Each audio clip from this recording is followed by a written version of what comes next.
রাধে রাধে বন্ধুরা, কি করছো তোমরা সবাই? বিয়ের পর আমরা তিন বোন একটু আলাদা হয়ে গেছি, কিন্তু যখন বাবার বাড়িতে আসি তখন আমরা সবাই একসাথে অনেক মজা করি। তাই তো বাবার বাড়ি আমাদের কাছে স্বর্গ।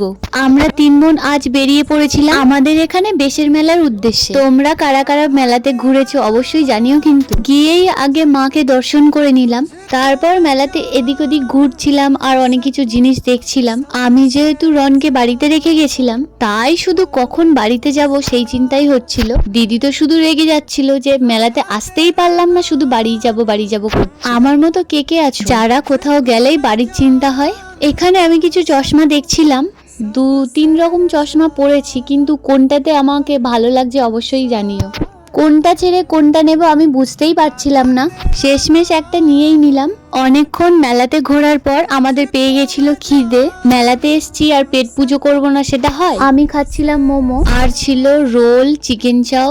খেতে খেতে ওই যে নাটক, একটু ভিডিও করতে হবে, একটু ফটো তুলতে হবে, এগুলো তো সারাক্ষণ মাথার মধ্যে ঘোরে, তাই একটু ভিডিও করে নিলাম। আর এখানে মান্তু কি বলছিল আমার এখন খেয়াল হচ্ছে না। লাস্ট আমরা খেয়েছিলাম একটু মকটেল। যদিও আমি কোল্ড ড্রিঙ্কস একদম পছন্দ করি না, কখনো খাইও না, ওই ঝাঁঝটা আমি নিতে পারি না। অনেকের মনে হতেই পারে যে আমি পাগল যে কোক খায় না। না গো, সত্যি আমি খাই না। খাওয়ার মধ্যে ম্যাঙ্গো, লিচি এগুলোই খাই। এই মকটেলটার মধ্যে লিচির ফ্লেভার ছিল, বাট ওপর দিয়ে ওই কোল্ড ড্রিঙ্কসের মতো কিছু একটা দিয়েছিল যেটা আমার ঝাঁঝ ঝাঁঝ মতো মনে হচ্ছিল, তাই আমি পুরোটা খেতে পারিনি।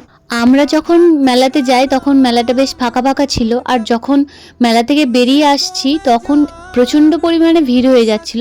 যাই হোক, আমরা ফাঁকা ফাঁকাতে মেলাটা ঘুরতে পেরেছি, আর আমরা তারপর বাড়িতেও চলে এসেছি। বাবুর জন্য মেলা থেকে এই টুপিটা নিয়েছিলাম, কারণ ওর আর কিছুদিন পরে নাড়ু করে দেব। কিন্তু আমার মনে হয় না টুপিটা ওর মাথাতে দিয়ে আমি রাখতে পারবো, কারণ ও মাথাতে রাখছেই না। এখানে বেবুকে আমি খাওয়াচ্ছিলাম, আর এদিকে মান্তু কি খাচ্ছে এটা অবশ্যই তোমরা কমেন্ট করে জানিও। এখন দিদি আর ভাই মিলে মারপিট করছে, কখন ঘুমাবে জানি না। তো ভিডিওটা এই পর্যন্ত। যদি তোমাদের ভিডিও ভালো লেগে থাকে তাহলে অবশ্যই একটা লাইক করে দিও। ভিডিও কন্টিনিউ দেওয়ার চেষ্টা করছি। তো চলো, অনেক রাত হয়ে গেছে, সবাই ঘুমিয়ে পড়ো। Good night.